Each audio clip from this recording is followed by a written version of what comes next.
Can everybody hear me?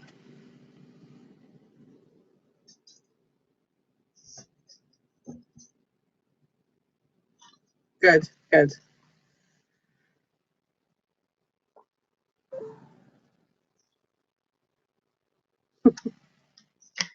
Hi, Aubrey.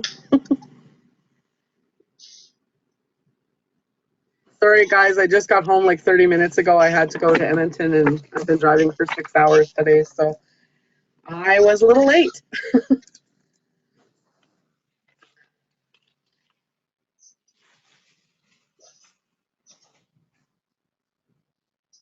You're welcome.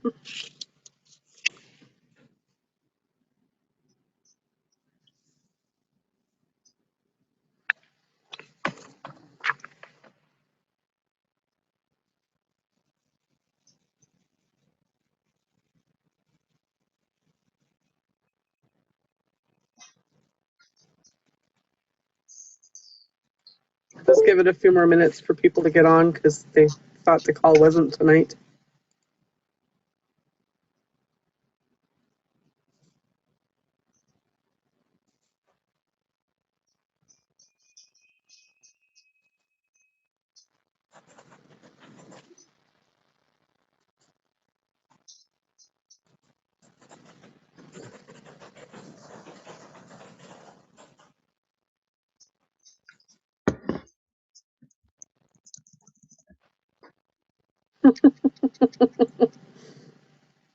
Huh.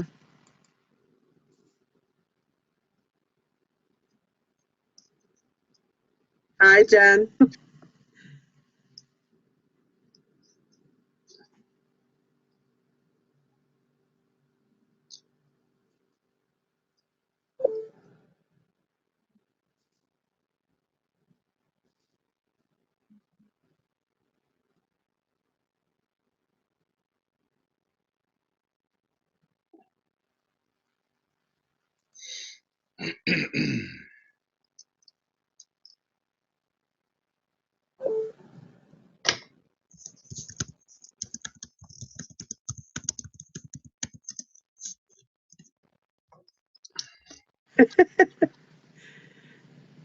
For those of you guys that just signed on, I've been driving for about 6 hours. I had to go to Edmonton today, so that's why the call was a little bit late because I was a little bit late getting home. But I'm here.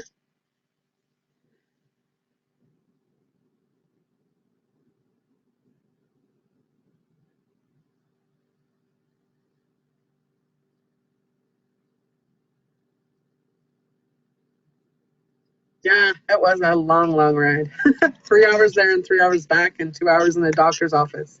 So much fun.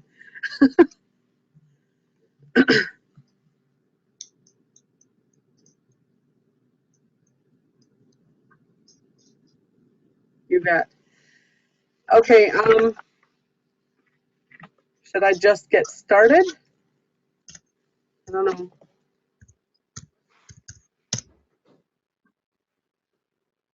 Yes, record. Thanks, Sean.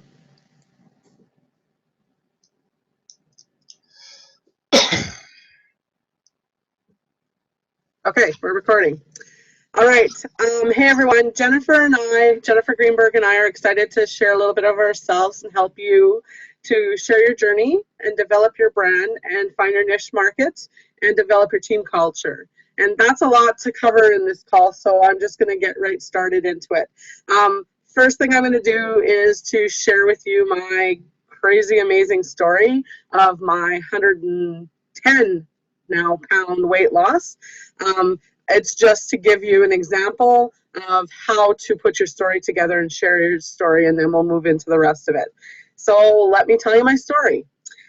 Pretty much of all of my adult life, I've been a plus size girl.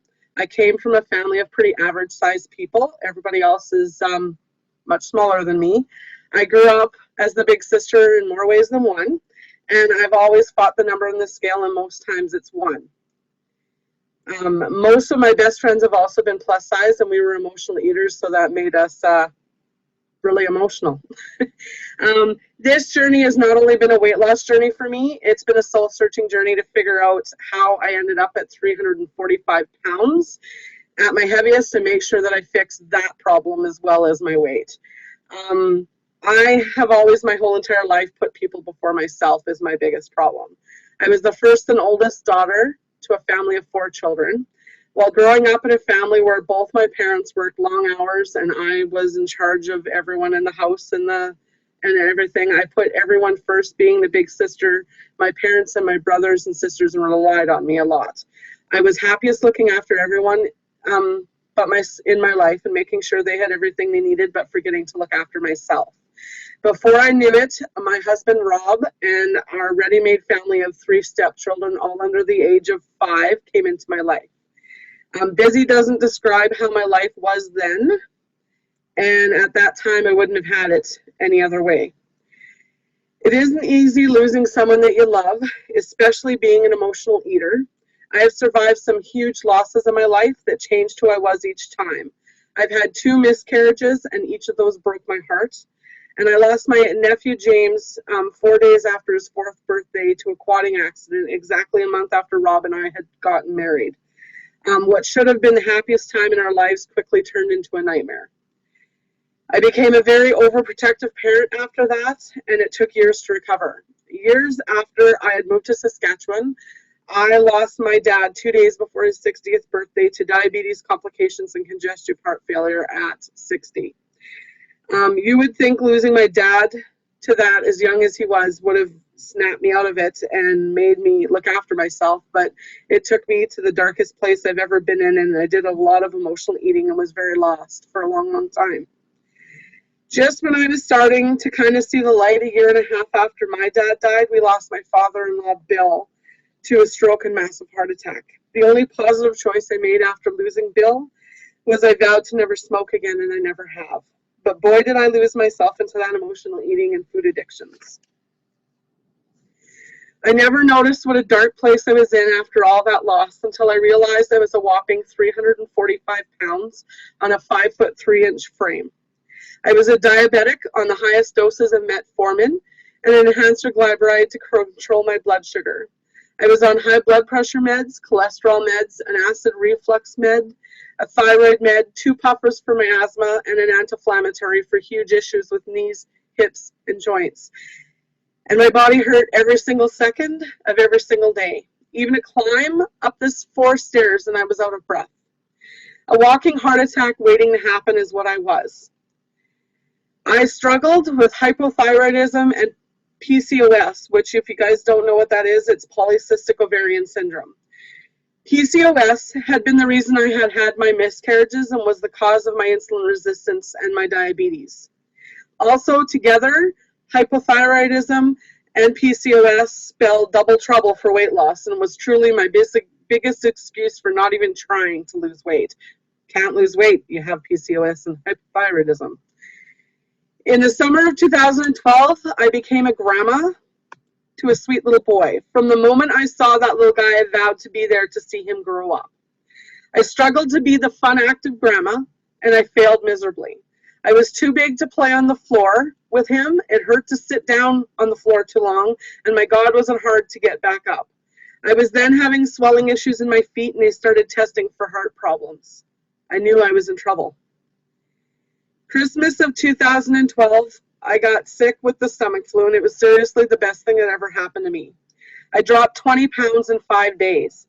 But the best part was that me being so sick I couldn't keep down water taught me that I could live without the Diet Pepsi, which was the only thing I drank back then, and realizing that I could start a new shift in my mindset.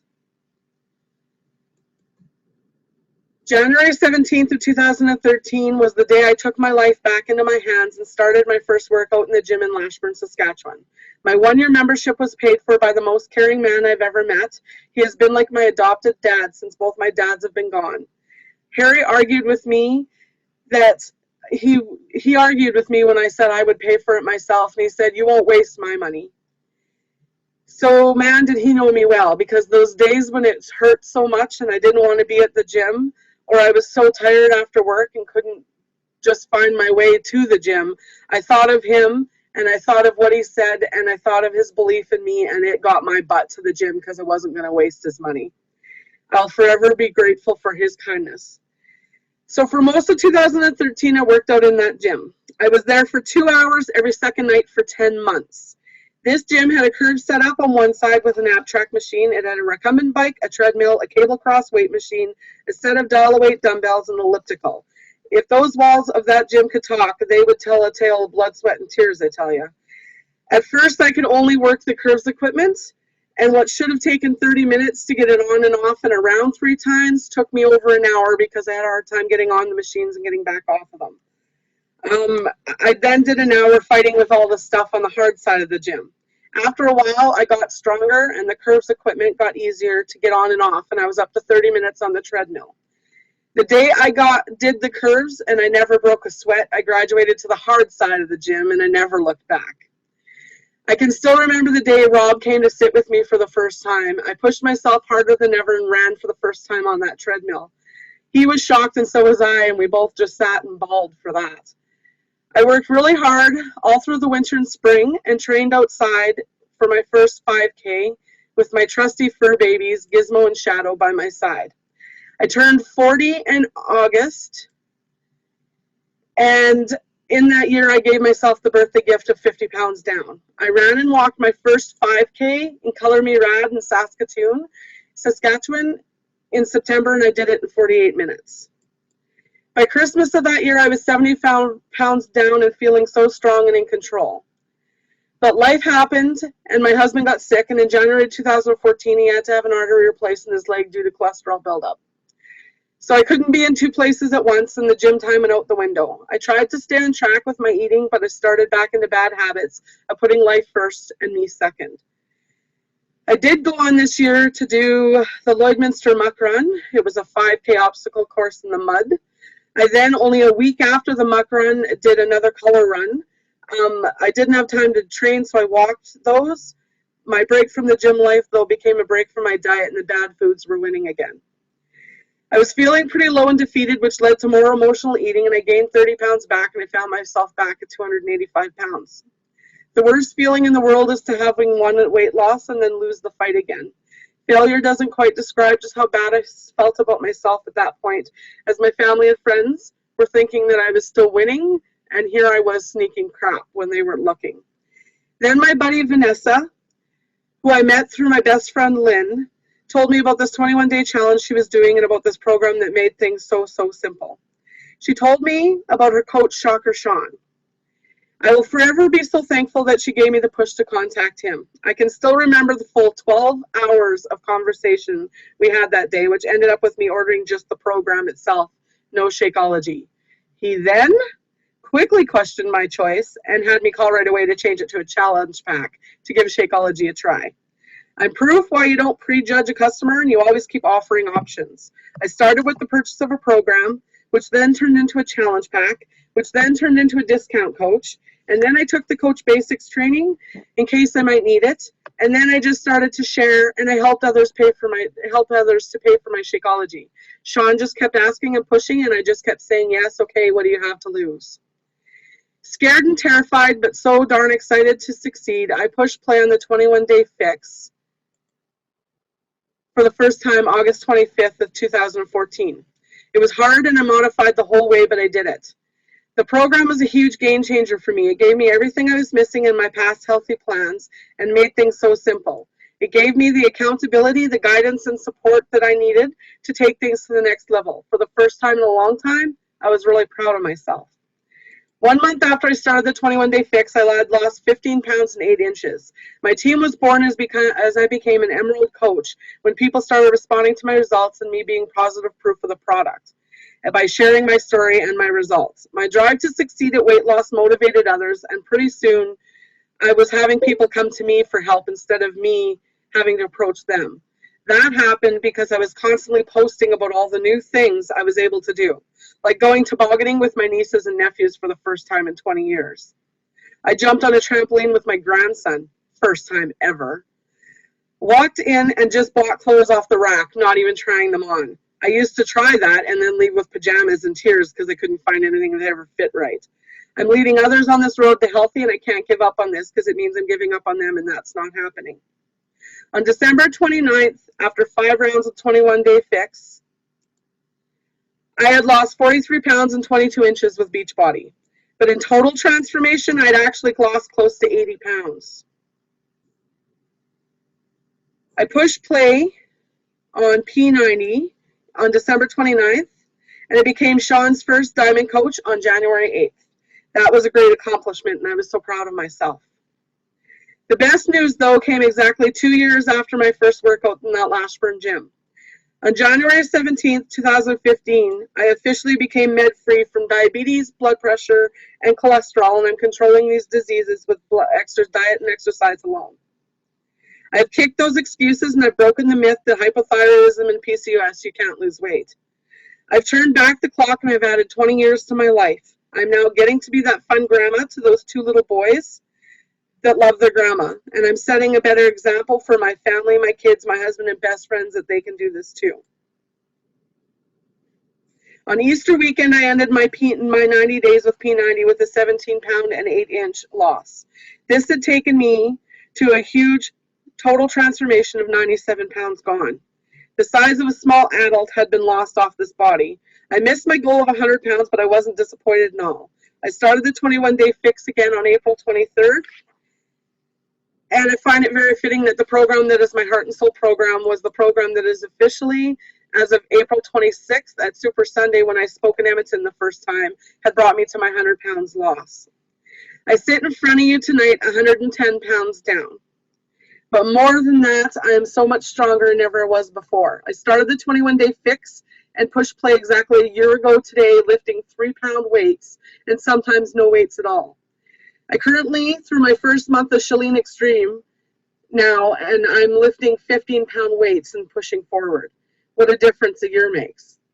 So that's my story, and it's very, very motivational and inspiring. Sharing it helps me achieve my goals every month. In order to be successful as a Beachbody coach, it's super important to have a transformation story and to show that you're a proof of the product. Not every transformation story needs to be as big as mine, but make sure you're documenting your journey. Someone is always watching and learning from you. Make sure you're seeing your struggles make sure they are seeing your struggles as well as your successes, and keep it real. Now, the transformations can come in many ways. Weight loss transformations like mine. A lot of us have a weight loss transformation to share. Even if it's a 20-pound weight loss, it's still a loss. No matter what you've lost, it's a loss. So own those pounds. Own those pounds and that transformation and shout it to the rooftops. You deserve to be recognized and proud of every pound you've lost. It's hard work, and it'll motivate someone else to get started on their weight loss journey as well. Emotional transformations. If you have dealt with depression or eating disorders or suffered emotional losses like I did and have come out the other side brighter and stronger, you also deserve to be recognized for that transformation. Believe me, others have gone through what you're going through, or they're going through them now, or they've gone through them already. You may just motivate someone that's going through it to make that positive change just by talking about it. Financial transformations. Everyone has had or has dealt with financial hardships. This coaching opportunity can really be life-changing and and transformational. Talking about what a transformation and what Beachbody has done for you to make your life better financially is sometimes a touchy subject, and you may feel like you're bragging. But just think about it if you're that person that's struggling financially and really needing something that can truly change everything. Your story about how this has helped can truly motivate them to make that decision to join you, and you truly could be that person that changes their lives for the better. Just take the time and start at the beginning and develop your story. Think about the hardships and what you've overcome and share it. You can truly make a difference, but the only way you're going to make a difference is if the people can hear it. You have to be a product of the product. While you're developing your story, you're also starting to develop your brand and leading up to finding your niche market and eventually developing your team culture once you've figured it out. So why is developing your brand so important?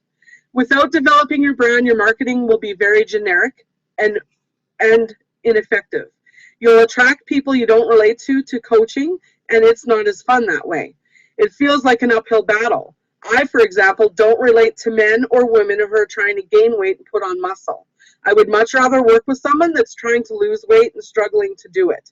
Doesn't mean I don't help the ones trying to gain weight, but I target my brand to those that are struggling to lose, like I am. No matter how hard you work, you will struggle to reach your business goals and you won't know why if you don't have your brand developed. Once you identify the brand, marketing becomes so much easier and it becomes fun. You'll attract the customers who are perfect for you. You'll form a deeper and more meaningful connection with your customers and team. When your customers feel that you understand them, you establish a deeper level of trust. Deep trust equals repeat customers. Happy customers equals a successful, long-term business. One exercise that has always made sense to me and helps me to develop and keeps me developing my brand is one that I did during my diamond training with Scotty as an Emerald coach. This exercise changed my business.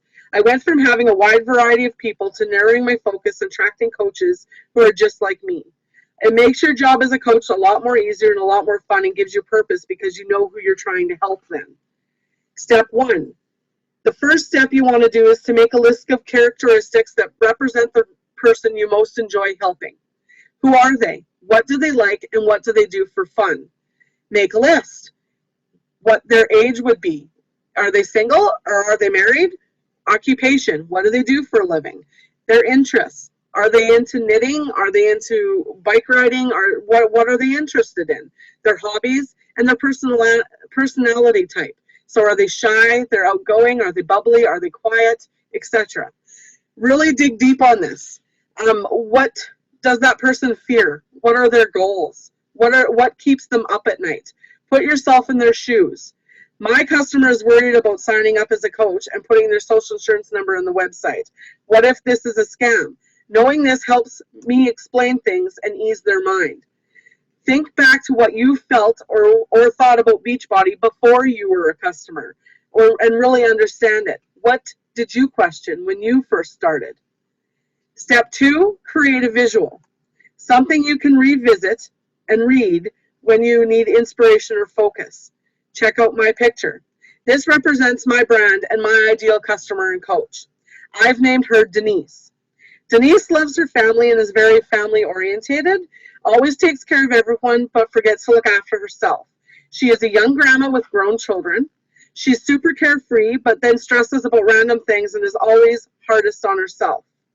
She likes to research before she purchases but then ends up making impulse buys based on her gut. She loves ordering things online. She's an animal lover and would rescue every dog if she could, and her 2 dogs are her babies. She loves to read just about anything but loves personal development as well. She bites her nails unless she has a manicure and hates scary movies. She's always fought that number on the scale and is overweight and fighting every day to lose it and get healthy and gain her life back. Your visual should really speak to you and inspire you. You might discover that your ideal customer is you. It's easier to talk and help someone that you relate to. After reading your slide, you should be excited to help this person. Step 3 is to revisit this daily. Save your image on your desktop if it helps. I know so much about my ideal customer, Denise, that I could go on and on about her. This person is someone I made up, but by creating her identity and relating to her, I get ideas for what I should post. I think about what would Denise be inspired by? What worries does Denise have? This should inspire you. You should have pages of ideas for your website, blog, and Facebook on what you can do to help this person. You should be able to create content that will not only appeal to them, but make them feel like, wow, she really does get me. I'm able to create consistent marketing and a consistent message that attracts girls just like Denise into my business. Building a connection is key in getting people to contact you.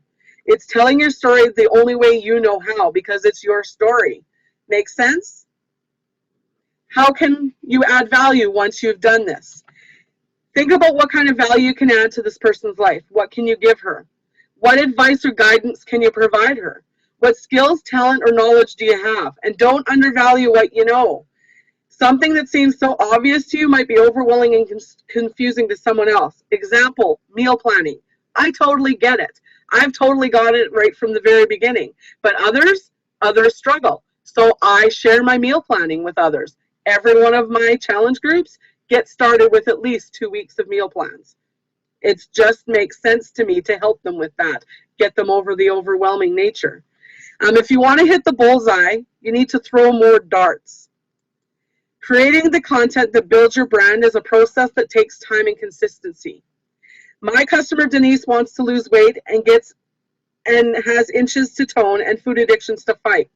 So I write a lot about the workout to help me with that, the 21-day fix. My customer is worried about Shakeology being a scam. So I write about my experience and how I Googled Beachbody and looked them up on the Better Business Bureau before I even would buy anything. And then I drove my coach Sean crazy for 12 hours before buying anything. And at first I never even bought the challenge pack. I even had a doctor check it out completely before I even enjoyed my first Shakeology shake. Also develop your brand and your need to figure out what your ideal coach looks like. That way you can find the ideal coach for your team. Most of this applies to the future coach you're going to attract, but I like to take it one step further, and I make a list of 10 characteristics of my ideal coach, and then I rate myself on each item. If you want to attract the type of person into your business, you need to be the best example. You need to lead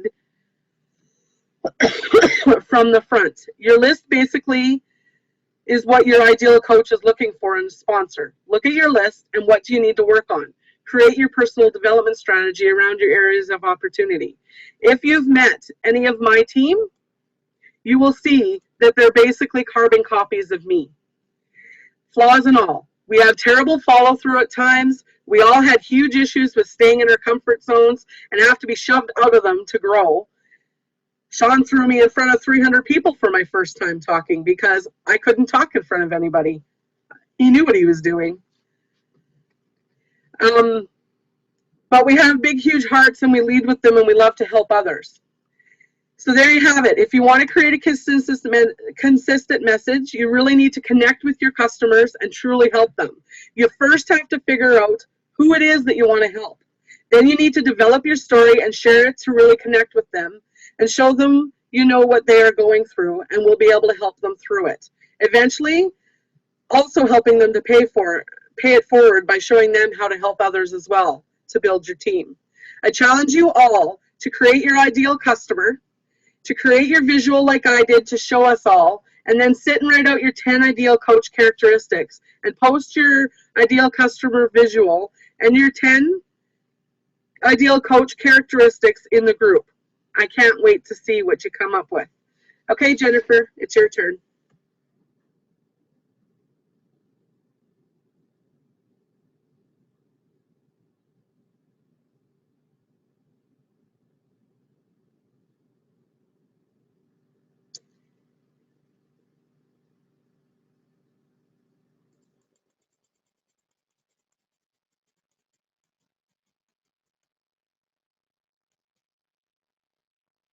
How do I do that? Ah, there we go. There you go.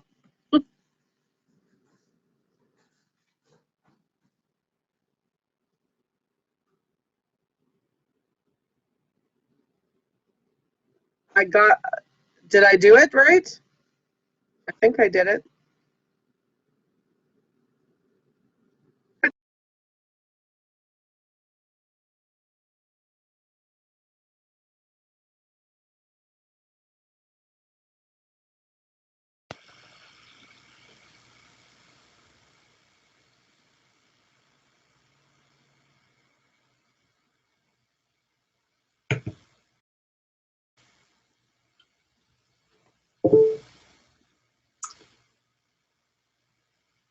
Okay, I don't see myself on my screen, but my camera is on. So do you guys see me or hear me? We can hear you, but we can't see you. Okay, well, we'll just go with that because that's fine. You guys know what I look like. All right, so here we go. So some of the things that I'm going to talk about are going to overlap a little bit with what Bonita was talking about.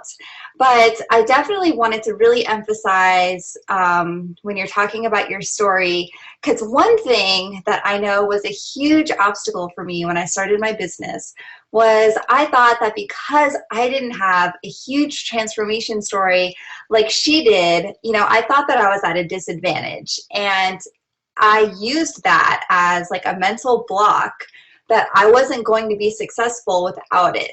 And my story doesn't include a big weight loss transformation. It really was never about a weight loss goal for me at all. And I started with more of a financial goal. I started with wanting to earn like $40 to $50 of guilt-free money so that I could get my nails done without having to, you know, ask for permission from my husband, because we were just getting through a bankruptcy and living less than paycheck to paycheck. But because I shared consistently about my journey, and because I shared about, you know, my obstacles, which are totally different than the obstacles that Bonita had. And that's one of the coolest things, and why I'm super excited to talk about your niche market. The things that I struggle with in my fitness journey or in the business or any part of my journey, they are going to attract people that are totally different than you are attracting, or that Scotty attracts, or anybody else.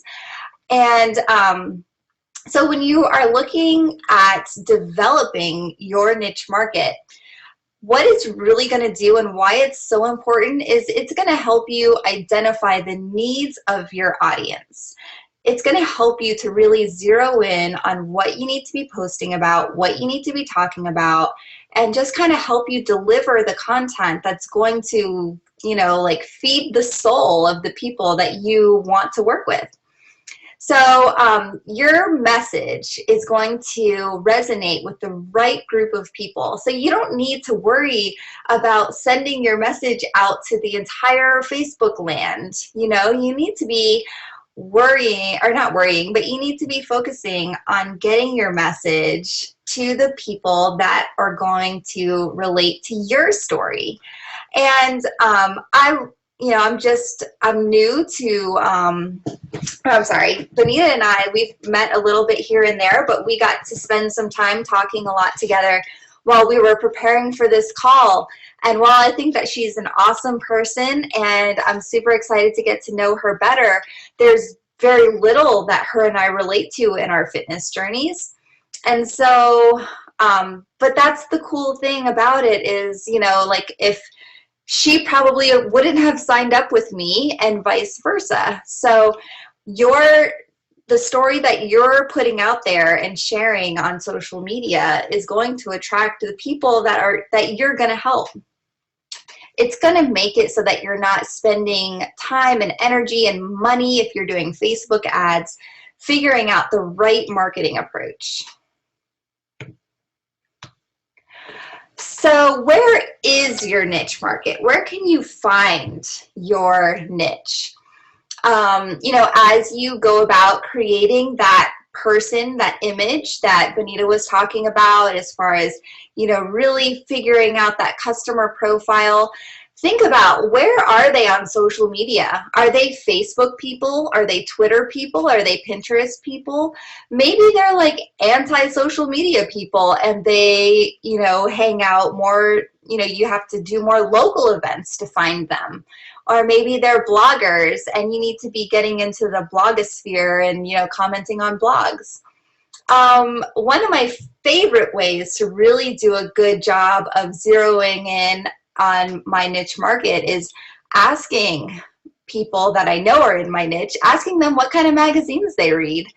And that's as simple as, you know, being at an airport or being at Barnes & Noble or at the grocery store checkout where all the magazines are, taking a selfie and saying, hey, what's your favorite magazine? I haven't bought one lately. What's good out there? And you'll find out real quick what kind of magazines that your audience is looking at. When you figure that out, check out the front cover of that magazine. These magazines spend a ton of money on marketing and research, and they know what headlines are going to draw in the attention of their niche, like Health Magazine, Cosmo, Cars, Fortune, Success. They all know who their niche market is. So the content and the headlines that are on the cover of those magazines, those are all great ideas for you. Those are great ideas for you to implement as things to be posting about and using in your social media. So one of my niche markets is police wives.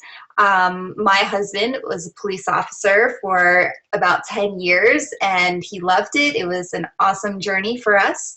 And I'm in lots of different police wife support groups, which is how I've met several of my coaches.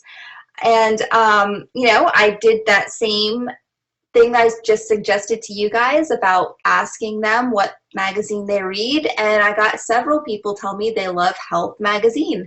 So not coincidence that I currently have a subscription to that now. But anyways, I got a recent copy in the mail, and I made this little image for my team. And those are just ideas, you know, firm, flat abs, 10 foods for gorgeous hair and skin, beat junk food cravings. Those are the kind of things that my people want to know about. They probably want to know about hotter sex too. I just didn't circle that one, but let's be honest, they want to know about that as well. But still, like, those are just great, great, great things that you can implement. And it's not this just same boring stuff, not boring, but it's not the same stuff that you're always posting about as far as, you know, here's my workout and here's me and my toddler crawling on me and here's my Shakeology. Like, you need some other things to really spice it up and give people a reason to go to your page. You want them to go and, you know, when they're on Facebook first thing in the morning and they're scrolling, you want them to be like, hey, let me go over to Amy's page and see what she's doing this morning. Or, you know, you want them to go to your page for a reason. So you got to give them a reason. So those are great. That's a great way to just get some ideas of what kind of content is going to get their attention.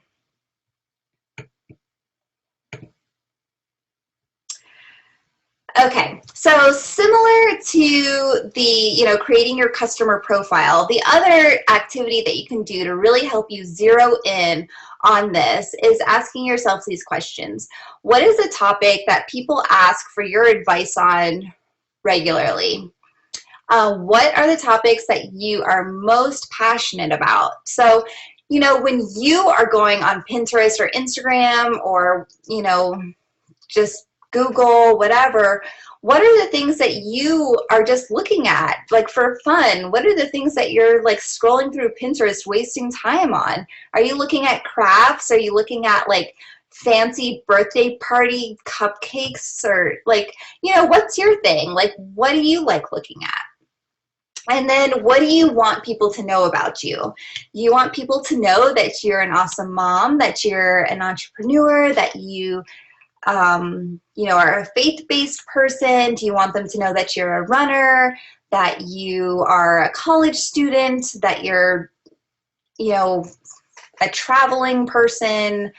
Whatever it is, think about those things and just kind of think about or even if you have to go through some of your old posts or your Facebook messages and see what are the things that people ask your advice on. Do they ask you parenting tips? Do they ask you recipe ideas? Are they seeking your advice or support about marriage or dating or fashion? You know, just really dig into that and think about, you know, what kind of questions you get from people. So once you answer those questions, and definitely spend a few minutes kind of brewing and stewing on those questions and think about it. So once you answer those, narrow them down to 5 main areas, and that's what your posts are going to be focused on. So here's an example of mine. So my 5 things are freedom/mompreneur, travel, family, fitness, and coffee. However, I think coffee unfortunately, might be getting the boots, and I might have to replace it with wine because ever since the Shakeology Boost came out, I'm hardly drinking coffee these days, but I'm definitely enjoying the vino. So anyways, back on track. So team culture. So that was pretty much everything I had to say about the niche market. So those are just some ways to figure out, you know, who you're going to enjoy working with most, how to find them, how to figure out some content that's going to draw them in. So we're shifting gears into team culture now. So this is a really big topic, and it's really hard to break it down because part of it is really a learn as you go, a fail forward kind of thing. But I wanted to do my best to try and give you some tips and some things that I've learned along the way. As you know, I've been a coach now for 4.5 years. I'm a 9-star diamond coach, and I've been an elite coach for 2 years in a row, and I will be an elite coach again this year. And so team culture is a huge player in achieving those milestones. And so when I came across this picture, this quote, it really resonated with me. So respect is earned, honesty is appreciated, trust is gained, and loyalty is returned. So this is how you have to treat your team. And it may seem, normal or just automatic, but it's really not, especially as you're continuing to grow in your business and the newness of this business wears off, because it does a little bit. We all have our days where it's, your actions are a little more intentional, or, you've got to really tell yourself this is what you need to do today. So, definitely as you get on in your business, you've got to earn the respect of your team. So the way that you earn their respect is by showing up. And when I say that you're showing up, I mean that you're on the team calls. You are not asking them to do anything that you're not doing yourself and that you're not willing to do yourself. So you can't be telling your team to go to Super Saturday if you're not posting a picture of yourself at a Super Saturday. You can't be telling your team to go to summit or leadership retreats or team retreats or whatever it is if you're not willing to be there and do it yourself. So that's going to be the very first step of earning their respect.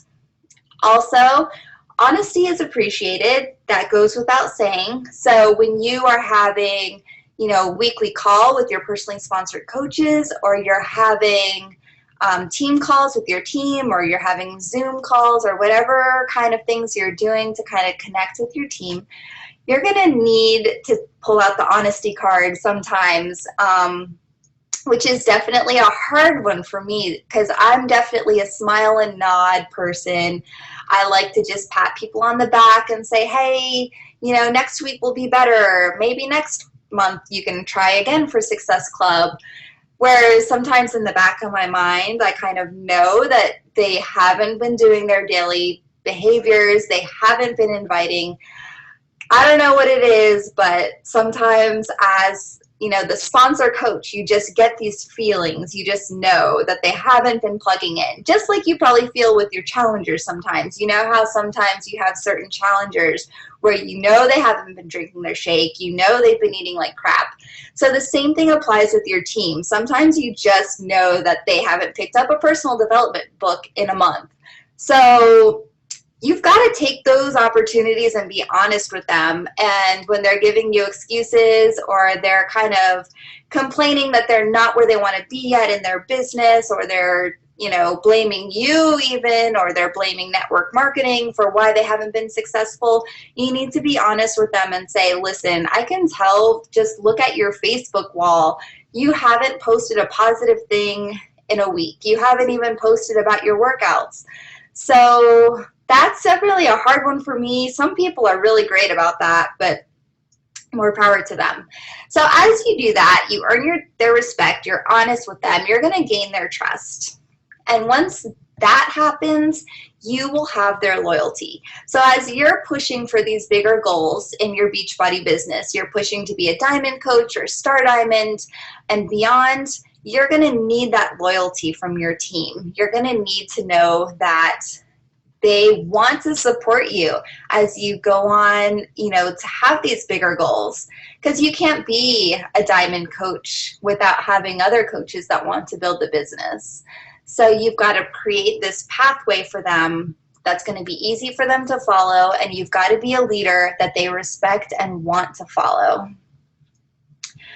This picture here on the side, this was from Summit 2 years ago. So that is me, and then those are 3 of my star diamond coaches, and they're all police wives, by the way, so it kind of goes back to the whole niche marketing thing. So surround yourself with those who challenge you, push you, and motivate you. And I shared this on my team call last night as well, because I was using it as an example for why, the reason that they motivate me still to this day is because I know how much their lives have changed from this opportunity and from this business. So that's what motivates me and pushes me to want to continue to grow and build my team. Okay, visualization. And this is, like, Scotty and I did not even talk about what I was planning to discuss on the call tonight. So it was so random that he posted that video about visualization. So I don't know if you guys watched that yet. But anyways, as you are thinking about team culture and you're thinking about growing your team and building your team, what you really need to do is decide what you want your team culture to look like. Visualize that. Think about that in your head. And it might be a little weird or difficult to kind of capture that image of what it looks like. So here's a few ideas that I want you to think about. So maybe take a screenshot of this, and these are some things to consider. So maybe, you're visualizing a diamond team, an elite or premier team. Maybe you're thinking about a top, you want to be top 50 in the network. How many coaches do you have registered to be at Summit next year? And this isn't current. This is what you're visualizing. This is what your future team looks like. What does your team retreat look like? Several of us are, personally sponsored coaches of Scotty, and we were at the Salt Lake City retreat. Or I've got some coaches on here that are in my team, Fit Family Network, and you've been to Winter Retreat and you've seen those pictures. So what does your team retreat look like? Where is it going to be held? Are you going to have a beach retreat, cabin, mountains? How many people are at your Super Saturday? How many people do you have registered for Super Saturday? How many are going to be on the Success Club trip? We're going to Jamaica next year. Who knows where we're going the next year, but how many people from your team are going to be there? How many people are going to be recognized on stage at Summit? That was a huge thing for me. My very first year at Summit, I was on stage getting recognized for 2 or 3 star diamond, I forget what. But I just remember thinking, I cannot wait to see my personally sponsored coaches walking across that stage and being able to cheer them on and being able to be like the proud mama bear at the end of the stage taking their picture when they come walking by. And I got to live out that dream this year at Summit in Nashville. So how many coaches do you have being recognized? How many coaches or customers or challengers do you have that are earning that $500 Beachbody challenge? How many do you have that are submitting their results and getting their free t-shirt? These are all things that you need to think about when you are creating your team culture. If you allow your culture to just make itself, then who knows what you're going to end up with, like a hodgepodge of randomness. But if you're intentional about what you want your team to be and you think about these things, then you've got something. So here's the hard part. It's easy to just sit there, close your eyes, and imagine this rock star team that's, has all these people on stage and all this stuff. Now the hard part is taking those visualizations and making them into daily affirmations. daily, as in Monday, Tuesday, Wednesday, Thursday, Friday, Saturday, and Sunday, 7 days. We don't take days off in affirmation land. We do it every day, because there is not one day. If I'm going to say I have an elite team, I want them to be an elite team 7 days a week, not 5 days, not 6 days, 7 days. So this is one of those things, slight edge, compound effect, easy to do, but also easy not to do. So once you make the decision that this is what your team is, this is the culture that you are creating for your team, you have to speak these affirmations every single day. And you can do this, in your personal development time. You can do this, if you have, if you're a faith-based person, if you've got a quiet time you do, with the studying the Bible or whatever. Just take that list, of the things that we talked about on the previous slide of what your team is going to look like, and talk about them in the present tense. And this is something that I do personally, and just do those every day. So this is an action step, and I want you to take this seriously and complete this task of creating your list of affirmations for the team that you have and the team culture that you're visualizing. And this is for your current and future team. So commit to speaking them daily. And just remember, this is something that's super easy. It's going to take you 1 minute out of your day to do this. But it's also super easy to skip and put off and say you'll do it later.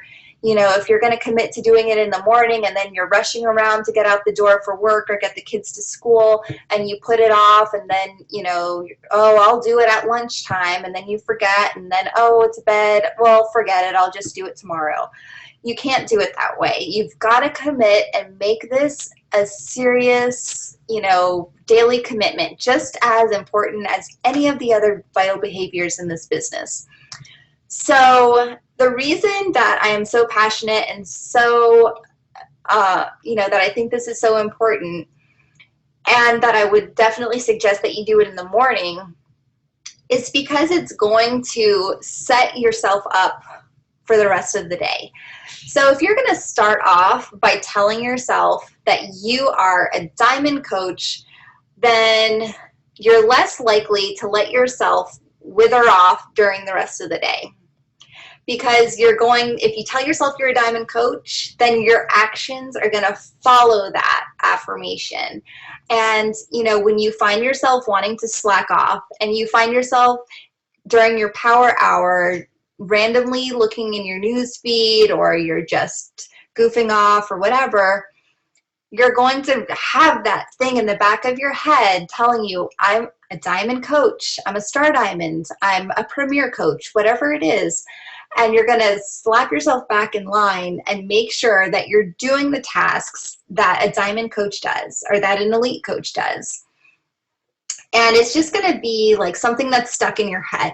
So just like if you listen to the radio and you get a song stuck in your head and you're like, I can't get this song out of my head. Same thing happens with affirmations, and that's why it's so important that you do it every day. And I think several of our team the calls so far in the Diamond Dash have all talked about affirmations, and that's why it's so important. It's like a song that gets stuck in your head and it goes on repeat. I'm a diamond coach. I'm a diamond coach. I'm not going to waste my power hours shifting through my news feed. The last thing I want to talk about with affirmations is something that Scotty taught me that has to do with the National Wake Up Call. And I remember telling him that I wasn't able to listen to the National Wake Up Call while I was at work, and I would have to listen to the replay, and I would download them on from the podcast or whatever, and I'd listen to them in my car.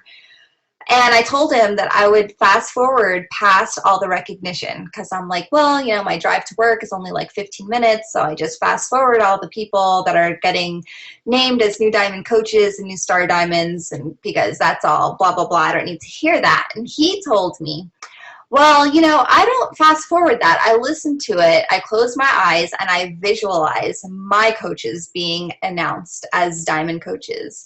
Or I visualize that these people that are being announced are my coaches. And then I felt like crap for a moment. And then I realized, gosh, that's a great idea. So I started doing that. And I would sit there and close my eyes and listen. And my mind would bring up people in my organization, whether they're personally sponsored or in my downline somewhere. And I would think their names, and I knew the people that were, you know, working towards diamond, and I would say their names in my head, you know, and I would see their names. I would see Sarah's name coming through, and I would see Allie's name coming through in my mind. And it was just, I don't know, there was just some kind of peace that came over me from thinking about it that way, and it just gave you that excitement, like, oh, that was awesome, you know? And so I just want to encourage you that if you are like me, you fast forward past the recognition, don't do that. Use that as another opportunity to visualize that that is your awesome rock star team.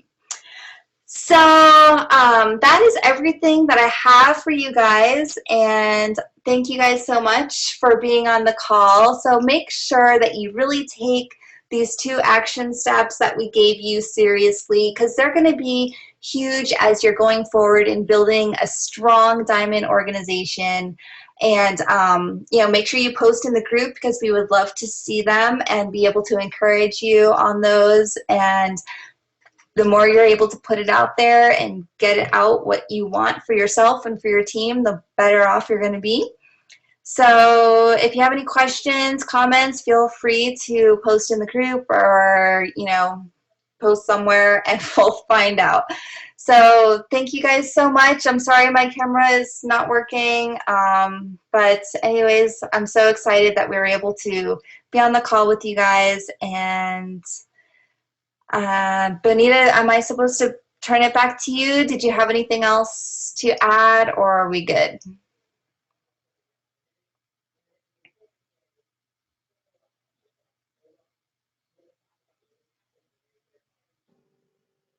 I think we're good. I don't have anything more to ask. No, add to, no. Okay. Awesome. Well, thank you so much too, girl. It was so fun doing this call with